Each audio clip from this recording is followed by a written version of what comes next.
한번 따라 하실까요? 화목을 이루는 화목 제사를 드리려면. 화목을 이루는 화목 제사를 드리려면. 자, 오늘 본문 말씀은 이제 이스라엘의 5대 제사를 2번 반복했는데 한 번은 예배자의 입장에서 어떻게 예배를 드릴 것인지에 대한 이야기가 1장부터 5장까지의 내용이었고요.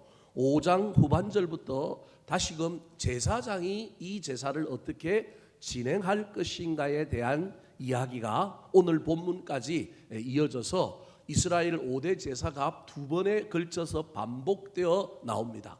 뒤에 가면 또 다른 이야기들을 하면서 또 이 제사가 계속해서 반복됩니다. 왜냐하면 제사가 아주 중요하기 때문에, 예배가 중요하기 때문에 어떻게 하면 예배를 잘 드릴까라고 하는 관점이 이 레위기에 담겨 있는 내용이라고 할 수 있습니다.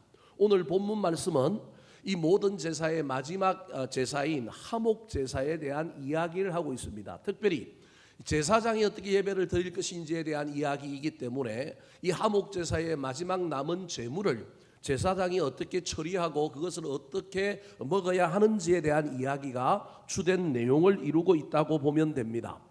오늘은 6.25 전쟁이 발발한 지 75주년이 된 날입니다.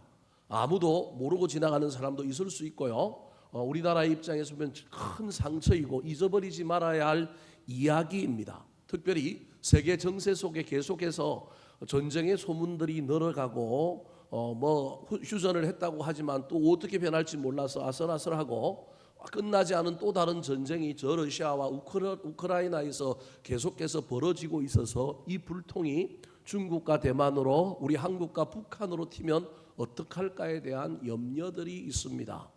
사랑하는 성도 여러분, 우리 대한민국을 지켜달라고, 안보가 튼튼해지게 해달라고 기도하셔야 됩니다. 그래서 정치인들이 자기들 당략을 위하여 또는 어떤 사람들이 자기 이익만을 위하여 산다 할지라도 교회와 우리 그리스도인들은 늘 정권과 상관없이 하나님, 이 나라 지켜주세요, 이 나라 잘되게 해주세요 기도해야 합니다. 특별히 전쟁으로부터 하나님 보호해 주셔서 우리 하나님의 옷자락을 이 한반도에 덮어주시고 주님의 손으로 우리를 안아주시는 놀라운 역사가 일어나게 해달라고 기도하셨으면 좋겠습니다.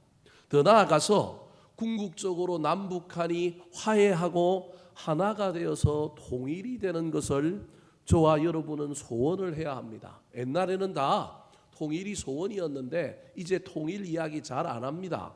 지금 정부도 통일부라고 하는 부서를 예전 정부는 없애버리려고 그랬고 지금 이 부서는 이제 통일부라고 하는 이름을 다르게 바꾸려고 그래요. 바꿀지 안 바꿀지는 모르겠지만 나오는 이야기를 들어보면 왜 바꾸려고 하는지에 대한 속셈은 그런 것 같습니다. 우리가 통일부 그러면 북한의 입장에서는 저거 흡수통일이라고 자꾸 생각한다고 그렇게 생각해서 그런 것 같습니다. 사람마다 해석하는 것이 다 다르겠지만 통일부의 이름을 바꾸더라도 저는 우리나라와 특별히 교회가 통일에 대한 열망을 잊어버리지 않고 품을 수 있었으면 좋겠습니다. 세상은 각자의 처한 상황에 따라서 전부 싸우기도 하고 미워하고 저 북한을 왼수처럼 대한다 할지라도 적어도 기독교라고 한다면, 적어도 예수 그리스도를 믿는 사람이라고 한다면 그 안에 정말로 믿지 못할 일도 있고 아픔도 있고 저것들이 변하지 아니하여서 여전히 우리를 위협하고 이란은 있는지도 없는지도 모르는데 저 북한은 이미 뭐가 있대요? 핵이 있대요. 그래서 늘 경계하고 저것들 어떻게 한방 어떻게 해버렸으면 좋겠는데 이란에 하듯이 우리도 한번 해봤으면 좋겠는데 우리나라는 이란하고 달리 쉽지 않을 거예요. 미국이 저 갑자기 저렇게 할 수도 없을 거예요. 그럼에도 불구하고 여러분 밉든지 곱든지 우리나라가 앞으로 살 길은 통일이다. 남북이 나누어서 절대 우리나라가 더 이상 비상하기는 힘들다. 인구도 적지요, 줄어들지요. 자원은 좀 부족하지요. 부동산 경기 어떻게 해갖고 해보려고 그러는데 부작용이 많지요. 통일만 돼봐요. 부동산 전부 어디 가서 하면 돼요? 저 북한 땅에 가서 하면 돼요. 물론 수많은 시행착오와 수많은 비용과 어려움이 들겠지만 서정주 시인이 말한 것처럼 내 인생의 파란은 뭐였다고요? 바람이었다. 꽃이 피는데 바람 없이 어떻게 꽃이 핍니까? 제가 하는 이야기를 여러분 오해하지 말고 들어주셨으면 좋겠습니다. 우리나라가 살 길은 여전히 통일입니다. 그래서 저는 박근혜 대통령이 한 말 중에 제일 좋아하는 말은 통일은 뭐라고요? 대박이다 그랬어요. 정말로 그 진짜 좋은 말입니다. 통일은 대박이다. 비용이 들고 어렵고 가는 길이 힘들지라도 통일돼야 된다. 그런데요, 정치인도 잘 이야기 안 하고요. 통일 이야기하면 이상한 간첩 같고요. 또 통일하면 막 돈이 많이 들 것 같으니까 막 희생해야 되고 헌신할 것 같으니까 이제는 통일에 대하여 이야기하지도 않고 가르치지도 않고요. 통일에 대한 이야기를 하면 조금 이상한 색깔로 이상한 눈으로 보는 경향이 있습니다.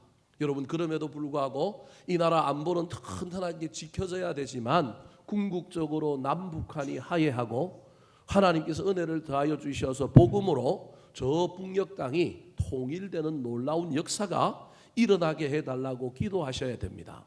하나님이 우연한 기회에 세상의 어떤 흐름을 바꾸어서 우리도 모르는 사이에 통일이 오게도 할 수 있지만 하나님의 방법 중에 하나는 사람을 사용하셔서 모든 일을 해결한다라고 하는 원칙을 기억한다면 교회와 믿는 자들과 우리 대한민국을 저 통일의 주체, 다르게 얘기하면 화목과 화해의 주체를 삼기를 원하신다라고 하는 사실을 잊어버리면 안 됩니다. 저것들이 피를 흘리게 만들고 우리나라를 위협하고 지금도 저것들이 이상하게 놀고 있어서 이 속마음 한켠에는 미워하는 마음이 있을지라도 여러분, 이 통일과 화해와 관련하여 하나님이 우리에게 원하시는 일은 우리가 이 모든 일에 앞장서는 교회와 나라가 되기를 원한다. 하나님이 우리는 아무것도 안 하는데도 불구하고 갑작스럽게 문을 열어주시고 외세와 또는 상황 속에서 갑자기 저 베를린 장막이 무너지는 것처럼 뭔가 저 안에서 내부의 일이 일어나서 무너져서 통일될 수도 있겠지만 그렇게 된다면 얼마나 감사합니까? 누군가가 나하고 불화하고 관계가 좋지 않은데 나는 아무 일도 안 하고 씩씩거리고 저거 그냥 저놈이 먼저 손 내밀지 않으면 난 절대 손 안 내밀 거라고 생각하고 있는데 하나님이 은혜를 베풀어 주셔서 그 인간이 변화해 갑자기 나한테 와서 무릎을 탁 꿇는다면 얼마나 멋집니까? 그런데 그런 일도 일어날 수 있지만 우리 하나님은 그런 일보다는 훨씬 더 많은 경우에 누구 보고 먼저 손 내밀라고요? 나보고 먼저 손 내밀라는 거예요. 여러분, 이게 미우냐 고냐, 이게 뭐 친북이냐 반북이냐 진보냐 보수를 떠나서 우리 기독교와 교인들이 늘 가지고 있어야 될 생각 중에 하나는 이겁니다. 때로는 우리도 성질이 나서 저거 한 대 쥐어 박아버려 이런 마음이 들지라도 다시금 또는 우리는 복음으로 돌아가서 하나님께서 나는 자존심 난 꼭 지키고 나는 먼저 손 안 내민다고 그래도 저 인간들이 우르르 몰려온다면 땡큐지요. 그런데 하나님이 때로는 네가 먼저 손 내밀어라 그러면 우리가 손 내밀어야 하지 않겠습니까? 세상 사람들은 그러지 못한다 할지라도 교회와 기독교인들은 이 원리를 잊어버리지 말고 붙잡아야 되지 않겠습니까? 기독교인들 중에도요, 저 북한을 대하는 관점들이 다 다를 수 있습니다. 피해를 많이 입은 부모님과 아버님을 모시고 있는 자식들은 그 원한과 그 아픔과 고통이 전가되어서 북한 이야기만 나오면 치를 떱니다. 여러분, 그럼에도 불구하고 화목하는 것, 통일을 이루는 일에 저는 교회와 우리 그리스도인들이 쓰임 받았으면 좋겠습니다. 이 원리가 잘 정착되어야만이 사람들과 관계의 영역에서도 우리는 무엇을 이루는 사람이 되느냐 하면 화목을 이루는 사람이 될 수 있습니다. 자, 그렇다면 화목을 이루는 화목 제사를 드리는데 오늘 본문에서 그 제사를 드리려고 하는 화목 제사를 완성하려고 한다면 어떻게 해야 된다고 말할까요? 따라 하시겠습니다. 직접 제물을 가져와야 합니다. 직접 제물을 가져와야 합니다. 화목을 이루는데 화목의 주체가 다른 사람이 되면 안 되고 누구여야 한다고요? 나여야 된다. 상대방이 먼저 하는 것이 아니라 누가 먼저 해야 된다고요? 내가 먼저 해야 된다. 이게 화목 제사에 우리 하나님께서 강조하고 있는 숨겨놓은 이야기입니다. 몇 절에 그런 내용이 나올까요? 30절 말씀 같이 읽어볼까요? 시작. 여호와의 화제물은 그 사람이 자기 손으로 가져올지니 곧 그 제물의 기름과 가슴을 가져올 것이요 제사장은 그 가슴을 여호와 앞에 흔들어 요제로 삼고. 자, 대부분의 제사는 제사를 드리러 온 사람이 제물을 가지고 제사장에게 넘겨주면 여러분 어떤 거는 번제 같은 것도 잘 보면요, 누가 죽이느냐 하면 제사장이 죽이는 게 아니고요, 제사를 드리러 오는 사람이 제물을 죽일 때가 많아요. 우리는 그 전부 그냥 난 제물만 갖고 오고 나머지는 누가 한다고요? 제사장이 한다고 착각하는데요, 이스라엘 5대 제사를 보면요, 이게 다 달라요. 짐승의 목을 따고, 그냥 그런 말은 없지만 여러분이 알기 쉽도록 그냥 짐승의 목을 따고 짐승을 잡는 일을 누가 할 때가 많다고요? 예배자인 내가 할 때가 많아요. 그리고 나면 나머지 일을 모두 다 하는 사람이 누구냐 하면 제사장이 그 일을 해요. 오늘 본문도 마찬가지예요. 하목 제물에서 누가 제물을 잡았는지 안 잡았는지는 잘 명확하게 나오지 않지만 일단 제사를 드리는 사람이 제물을 가지고 왔습니다. 그걸 누구에게 인계했느냐 하면 제사장에게 인계를 했습니다. 이걸 누가 잡았는지 오늘 본문은 이야기하고 있지는 않습니다. 그런데요, 잡았어요. 부위를 나누었다니까요. 부위를 나눴는데 나눈 부위를 전달하는 사람이 누구라고요? 예배 드리는 사람이는 거예요. 보세요. 여호와의 하제물은, 즉 번제물을 하목 제물을 가지고 와고 이걸 잡았단 말이에요. 잡아갖고 각을 뜨거나 뭘 했단 말이에요. 그 사람이 자기의 손으로 뭐 한다고요?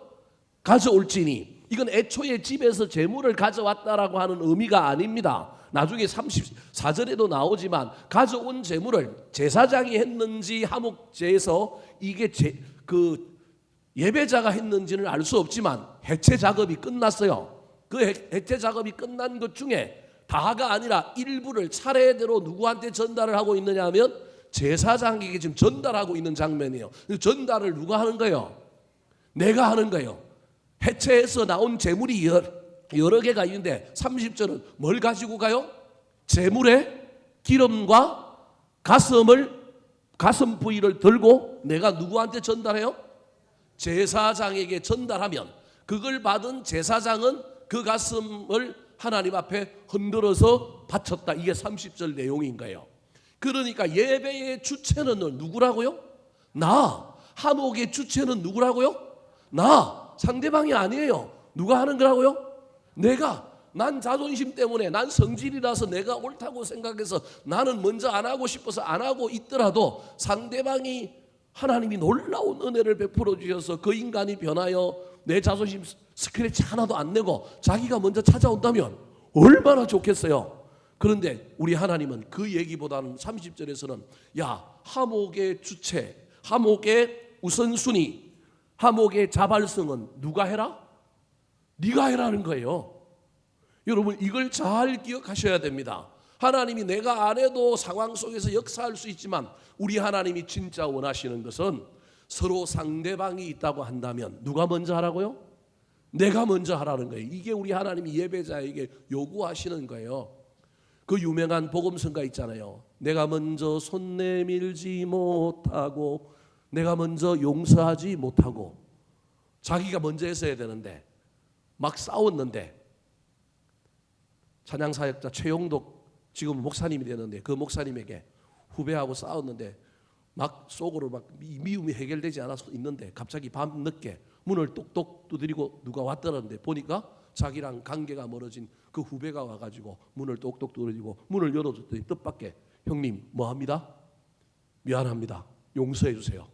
그때 내가 참 초라해 보이고 내가 참 부족해 보여서 만든 곡이 내가 먼저 뭐하지 못하고 손 내밀지 못했다. 이거 내가 먼저 했어야 되는데.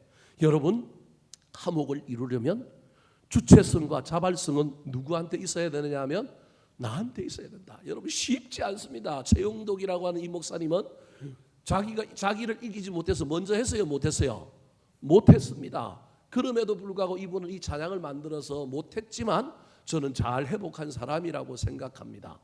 할 수만 있다면 여러분, 내가 먼저 했으면 좋겠습니다.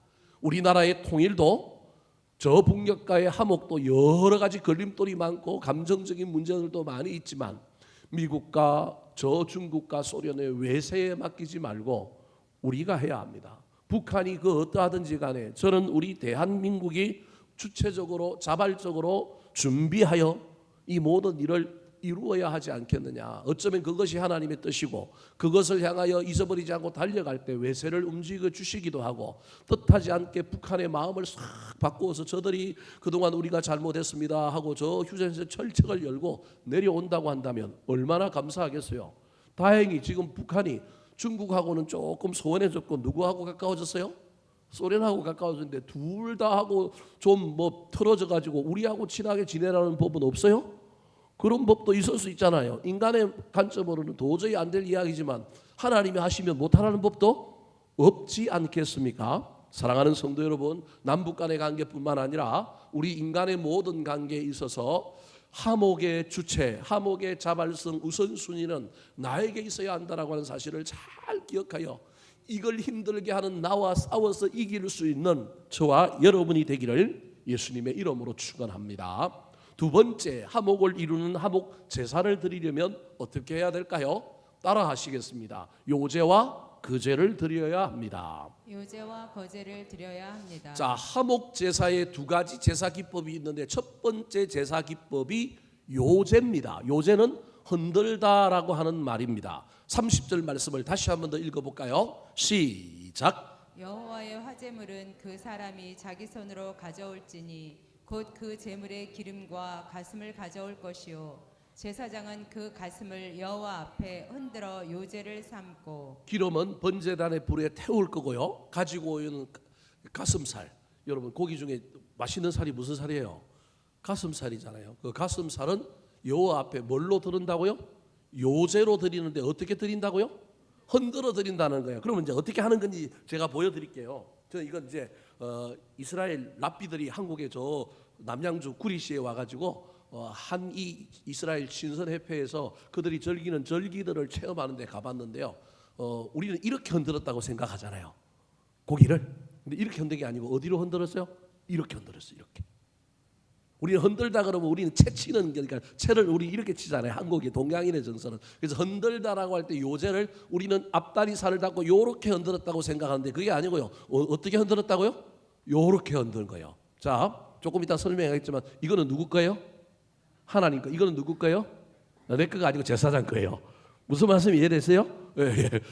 오해하지 말고요. 제가 욕심 부리는 게 아니고 요제의 화목제의 제물은 이건 하나님 거, 이건 내 거예요. 하나님께 드리고 난 다음에 누구한테 드리는 거예요? 제사장에게 드린다는 의미로 이렇게 흔든 거예요. 이해되셨죠? 요제는 이렇게 채로 흔드는 게 아니고 어떻게 한다고요? 앞으로 흔드는 거예요. 자, 그 다음에 두 번째 제사 기법이 뭐냐 하면 거제입니다. 거제. 경상남도 거제가 아니고요. 덜 거자를 쓰는 거예요. 자, 32절 말씀 같이 한번 읽어볼까요? 시작. 또 너희는 그 화목제물의 오른쪽 뒷다리를 제사장에게 주어 거제를 삼을지니 자, 이거는요 올렸다 내렸다 올렸다 내렸다 하는 거예요. 올릴 때는 이거 누구 거예요? 하나님 거. 내릴 거는 이거는요 제사장뿐만 아니라 함께 예배드리는 사람이 같이 먹는다 그런 의미로 화목 제물은 반드시 뭘 하냐면 높이 올렸다가 제가 이 마이크가 있어서 많이 못 올렸는데 높이 올렸다가 그 다음에 내리는 일을 반복하는 거예요.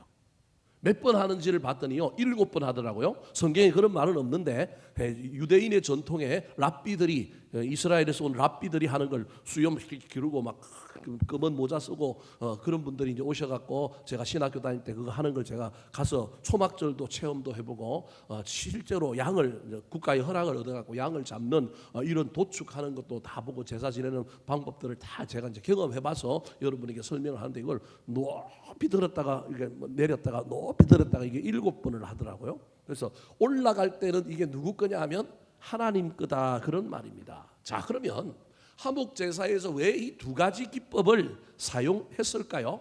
이게 수직성과 수평성 십자가를 의미하는데요. 우리가 화목을 이루려고 한다면 먼저 누구와 먼저 화목해야만이 화목을 이룰 수 있느냐 하면 하나님과 화목해야만이 이게 돼야만이 그 다음에 십자가의 가로축에 해당되는 사람과 화목이 이루어지는 거예요. 앞에서 최용덕이라고 하는 찬양 사역자 지금 목사님이 되었지만 내가 먼저 손 내밀지 못하고 그 찬양을 지었던 그분이 여러분 자기가 이걸 못했던 이유를 햇볕 같은 이야기라고 하는 그분이 문서 사역을 하고 있는데 그 글에 뭐라고 소개했느냐 하면 내가 하나님과의 뭐가 없었다고요? 은혜가 없었다. 하나님 만남에 은혜가 없었고 하나님과의 관계에 집중하지 못하고 그 형제를 미워하는 그 마음만 바라보고 그걸 어떻게 다스릴까 고민했더니 이게 용서가 되지 않더라. 내가 먼저 하나님께 나아가서 은혜를 받았다라면 내 감정을 하나님께 먼저 토로하고 하나님과 나 사이에 정죄감, 불편함도 없이 하나님과 나 사이에 먼저 관계가 회복되었더라면 내가 먼저 뭐 했을 거라고요?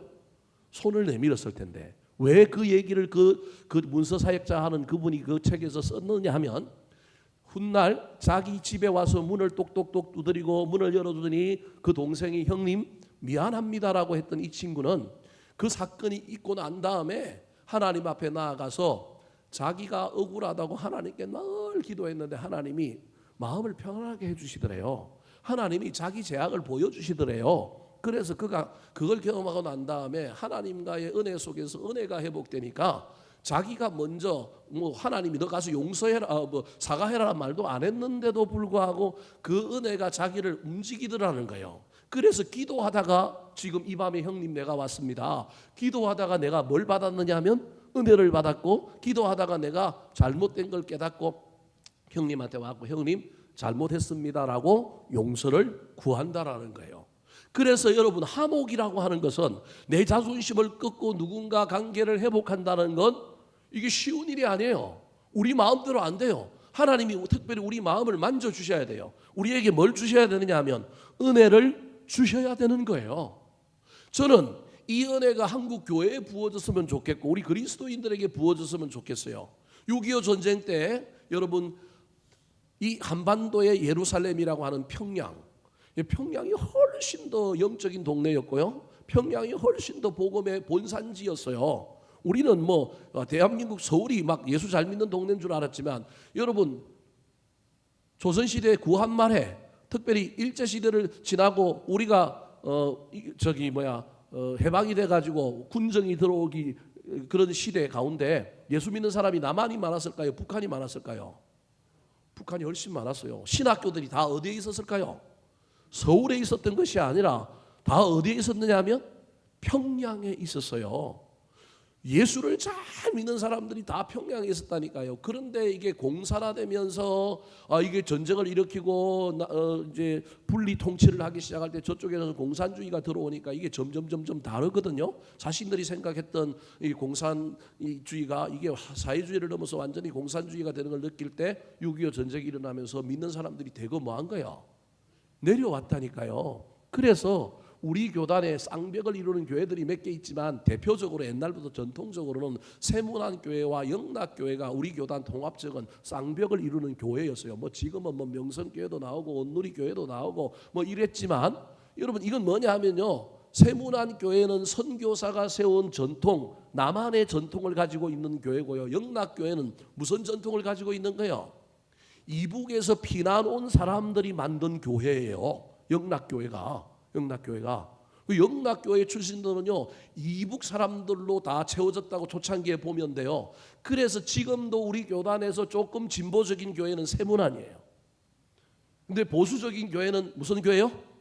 영락교회요. 그 지금도 이 문화가 남아 있어서 뭐 교단 내에 무슨 일들을 하면 진보적인 소리를 내는 데는 세문안파가 내요. 그런데 보수적인 소리를 내는 사람들은 누가 내느냐 하면 이게 영락교회가 내는 거예요. 그래서 영락교회와 세문안교회가 우리 이쪽에 두 쌍벽인데 영락교회는 이북에서 내려온 사람들이 훨씬 더 많아요. 교세로 치면 지금 세문안교회가 클까요? 영락교회가 클까요? 영락교회가 훨씬 커요. 그 말은 여러분 이북에서 내려오는 사람들이 신앙이 더 뜨거운 거예요. 훨씬 더 신앙 좋은 사람들이 다 내려온 거예요. 그래서 우리 교단은요 여러분 이북 노예가 있어요. 신기하잖아요. 노예가 지역 노예인데 지역을 나누어서 교회가 이게 연합대가 있는데 여러분 뭐 평양 노예, 평북 노예, 함해 노예, 용천 노예 이게 다 이북 노예거든요. 평양 노예는 또 두 개로 나눠갖고 평북 노예는 두 개로 나누고 평양 노예도 두 개로 나눠가지고 지금요 이북 노예들이 얼마나 많아졌는지 몰라요. 그래서 우리 교단 내 지역 교회를 이야기하면 뭐 여수라든지 그다음에 뭐 서울 노예와 강남 노예가 큰 노예지만요. 사실은 교회 수로 보면요. 어디가 제일 크는지 아십니까? 전부 이북 노예들이 교회 숫자가 많아요. 제가 우리 교회가 속하고 있는 서울 서북노회라고 하는 노회가 전국의 지역 노회 중에서는 5번째로 커요. 교회 숫자가 몇 개냐 하면 289개예요. 다른 군소교단의 교단만 해요. 노회 하나가 289명이라니까요. 그 교회가 9개라니까요. 기도처라고 정식 교회로 설립받지 못하고 지금 살펴보고 있는 여전히 30명, 50명, 60명 모여서 교회하는 그런 교회인데 우리는 교회라고 부르지 않고 심사하여 교회로 편입하기 위하여 기도처라고 이야기하고 있는 곳도 있는데 그것까지 하면 300개가 넘어요. 그런데도 우리가요 지역 노회를 치면 8등이에요. 8등 교회 수로 하면. 그런데 이 지역 노예보다 더 큰 데가 어디 있느냐 하면 이북 노예들이 있는 거예요. 다르게 얘기하면 이북에서 내려온 사람들이 다 신앙이 어땠다고요? 다 좋았다라는 거예요. 다 좋았다라는 거예요. 근데 재미난 건요. 이렇게 신앙이 좋아도요. 상처를 받고 내려왔잖아요. 부모 자녀들을 잃었잖아요. 자신의 터전들을 빼앗겼잖아요. 실제로 자기의 부모가 죽고 죽임을 당하고 이런 것들을 경험하고 왔으니 저 북한하면 뭘 떨겠어요? 치를 떠는 거예요. 그래서 사람이 어떤 진영의 논리 속에 들어가면 부분적으로 옳은 것도 옳은 게 아니고요. 저것들이 하는 짓은 다 뭐예요?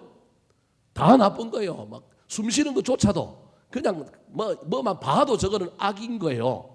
그래서 한경지 목사님이 은혜를 열심히 받고 한경지 목사님 살아생전에 한경지 목사님이 영락교에서 쫓겨날 뻔한 이야기가 있어요. 무슨 얘기를 했다가 쫓겨났느냐 하면 기도하는 중에 한경지 목사님이 은혜를 많이 받고 분명히 통일이 될 텐데 통일이 되면 피난 내려왔던 사람들이 다 뭘 갖고 내려왔어요?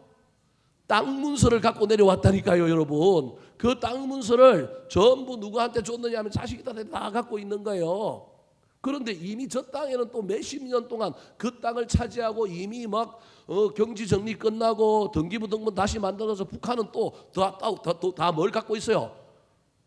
다 또 갖고 있잖아요. 그래서 한경지 목사님 은혜 받고 분명히 하나님이 우리나라를 뭐하게 할 거다? 통일되게 할 거다. 그러려면 교회가 사랑을 하고 교회가 넓은 마음으로 우리 여기 와고 이미 복을 받아갖고 우리 다 잘 먹고 잘 사니까 우리 땅 문서 뭐 하자? 소각하자 그랬어요. 한경지 목사님이 너무 순수한 마음에 너무 은혜를 받아갖고 여러분 복음도 못 이기는 것이 부동산인데 그걸 잘 몰랐던 것 같아요. 그 한경지 목사님이 너무 은혜를 받아갖고 우리가 통일을 대비하기 위하여 우리가 가지고 우리 교회가 아마 모델로 하면 이북 노예들이 다 따라할 것이다 그래서 땅 문서 태우자고 그랬다가 들고 일어나고 한경지 목사 뭐 할 뻔했다고요? 쫓겨날 뻔했어요. 그 위대한 한경지 목사님도 그래서 한경지 목사님이 그 나중에 없던 걸로 하고 기도하자 우리가 고향으로 가고 통일될 것을 이해하고 그렇게 했던 이야기가 있습니다. 제가 무슨 얘기를 하려고 여러분이 잘 모르는 비사까지 얘기하느냐 하면요. 여러분 은혜 받지 않고 관계가 회복되는 거 쉽지 않습니다. 우리 대한민국이 저 북한과 여러분 평화 통일을 이루려고 한다면 통일이 여러 방식이 있겠지만 어찌됐든 통일을 이루려고 한다면 여러분 우리에게 무엇이 있어야 되느냐 하면요. 우리에게 은혜가 먼저 있어야 됩니다. 이거 없으면요. 다 따져봐야 됩니다. 다 뭔가를 계산해야 됩니다. 그러면요. 쉽지 않습니다. 인간은요. 상대방이 협상을 하다가 상대방하고 화해하다가 태도 하나 말 하나 갖고도 다시 뭐래요? 다시 싸워요. 본질이 아닌데 이미 막 본질적인 건 다 뭔가 좀 합의하고 다 했는데 말 하나 때문에 다시 2차로 또 뭐예요? 또 싸워요. 그 아무것도 아닌데 그냥 눈 갖고 지나가면 되는데 그 말에 너의 본질이 담겨 있고 그 말에 네가 나를 안 믿는 게 담겨 있고 그 말에 네가 나를 뭐 이런 오해 속에 우리가 본질이 아닌 것 갖고도 싸우는 거예요. 그래서 여러분 웬만한 건 다 넘어갈 수 있는 뭐가 우리 가운데 있어야 되느냐 하면 은혜가 없으면 안 되는 거예요. 그래서 화목제사에 반드시 제사의 두 가지 중에 하나가 앞으로 내밀었다가 뒤로 내미는 요제, 위로 올렸다가 밑으로 내리는 거제를 통하여 먼저 하나님을 만나고 하나님께 은혜 받아라. 하나님과 화목해라. 하나님과 화평하는 것이 우선순위다. 그걸 통하여 사람들과의 관계 속으로 나아가야 된다. 그렇게 말하고 있는 것입니다. 사랑하는 성도 여러분, 저와 여러분이 그러므로 내가 내 의지대로 나의 잘남과 논리와 내 감정을 가지고 뭘 해보려고 하지 말고 문제가 생기면 그 모든 문제를 가지고 뭐 내 생각이 옳든 그러든지 간에 내 논리를 가지고 누구에게 나아가라고요?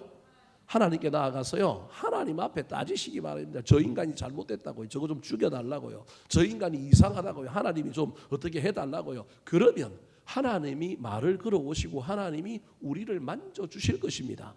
그러므로 우리는 먼저 하나님과 화목하고 먼저 하나님께 은혜 받음으로 말미암아 그 은혜가 나를 움직이고 나를 충동질하여 또 다른 화목으로 향하여 달려갈 수 있게 되기를 예수님의 이름으로 축원합니다.